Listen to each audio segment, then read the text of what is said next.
दफ्तर में दीनदयाल उपाध्याय मार्ग पर, जहां पर गृह मंत्री अमित शाह पहुंचे हुए हैं बंगाल में बड़ी जीत के बाद। आपको यह भी बता दें, प्रधानमंत्री नरेंद्र मोदी भी बीजेपी दफ्तर पहुंचेंगे और बीजेपी कार्यकर्ताओं को संबोधित करेंगे। उससे पहले गृह मंत्री अमित शाह भी बीजेपी दफ्तर पहुंच गए हैं। आपको यह भी याद दिला दें, बंगाल में करीब लगातार 16 दिन तक बंगाल में ही रहकर पूरा चुनाव प्रचार किया गृह मंत्री अमित शाह ने। और न केवल गृह मंत्री अमित शाह बल्कि खुद प्रधानमंत्री नरेंद्र मोदी भी कई बार चुनाव प्रचार के दौरान रात में बंगाल में ही, राजभवन में ही रुके। और ये देखिए आप, कार्यकर्ता पहुंच चुके हैं, बड़ी संख्या में कार्यकर्ता, संगठन से जुड़े नेता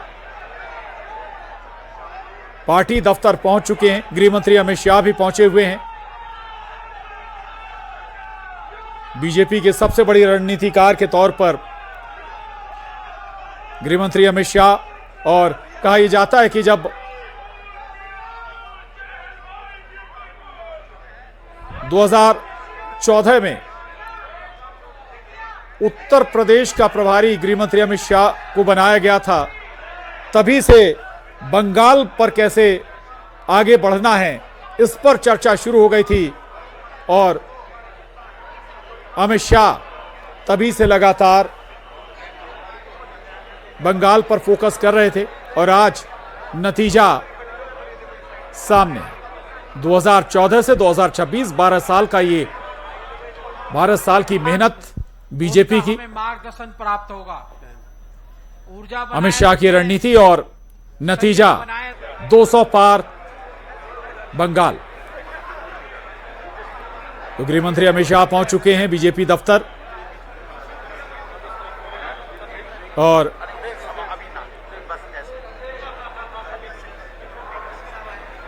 अमित शाह ने खुद दर्जनों रैलियां की हैं, लगातार कार्यकर्ताओं का उत्साह बढ़ाया। बंगाल में करीब 16 दिन लगातार बंगाल में ही रहे चुनाव के दौरान। और न केवल अपने कार्यकर्ताओं का हौसला बढ़ाया बल्कि जनता को भी संदेश दिया कि वो सुरक्षित हैं, वोट डालने जरूर जाएं। आपको ये भी याद दिला दें, करीब 2.5 लाख के करीब पैरामिलिट्री फोर्सेस की तैनाती बंगाल में की गई थी। और अब ये एक और तस्वीर आपको दिखा दें, नितिन नवीन, बीजेपी के राष्ट्रीय अध्यक्ष नितिन नवीन भी बीजेपी कार्यालय पहुंच चुके हैं। और संभवतः कुछ देर बाद प्रधानमंत्री नरेंद्र मोदी भी बीजेपी दफ्तर पहुंचे। प्रधानमंत्री नरेंद्र मोदी के पहुंचने से पहले ही नितिन नवीन पहुंच चुके हैं। गृह मंत्री अमित शाह भी बीजेपी कार्यालय पहुंच चुके हैं। तो 3 राज्यों में बड़ी जीत बीजेपी ने हासिल की है। और सबसे बड़ा, या कहें सबसे बड़ी जीत या उपलब्धि बंगाल में मिली है बीजेपी को।